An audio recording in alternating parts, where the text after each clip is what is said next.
இயேசு தனியா இருக்காரு. அந்த சமாரியாக்குள்ள வந்து அங்க உட்கார்றாரு. யாக்கோபு தன் மகனாகிய யோசேப்புக்கு கொடுத்த அந்த கிணற்றின் அருகிலே அவர் வந்து அப்படியே உட்கார்றாரு. களைப்படைந்தவராக, டயர்டா நடந்து 12 மணி வெயில், எப்படி தண்ணியெல்லாம் தீர்ந்து போச்சு. இயேசு தனியா உட்கார்ந்திருக்காரு. கரெக்டா அந்த நேரத்துல பிதாவான தேவன் அந்த ஸ்திரீயை, அந்த கிராமத்துல யாரை சந்திக்கணும்னு கர்த்தர் முன்குறிச்சு வைத்திருந்தாரோ அந்த ஸ்திரீயை அங்க தண்ணி எடுக்கும்படி வரும்படி செய்தார். எனக்கு நீங்க கொடுக்கிற இந்த இலவசமாய் கொடுக்கிற இந்த தண்ணீர் எனக்கு வேணும், இந்த ரட்சிப்பு எனக்கு வேணும், இந்த புதிய வாழ்க்கை எனக்கு வேணும் அப்படின்னு கேட்கிறா. அப்போ ஆண்டவர் சொல்லாரு, உன் புருஷனை கூட்டிட்டு வா. உடனே அவளுக்கு ஷாக் ஆச்சு.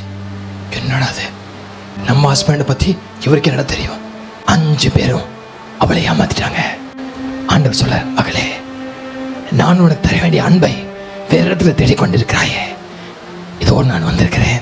என் அன்பை உனக்கு கொடுக்க நான் வந்திருக்கிறேன். தேடி வந்து அன்பை நான் உனக்கு தருகிறேன். நீ தேடிக்கொண்டிருக்க இடம் தப்பானது. உன்னை தப்பா பிசாசு ஏமாத்தி வச்சிருக்கான்.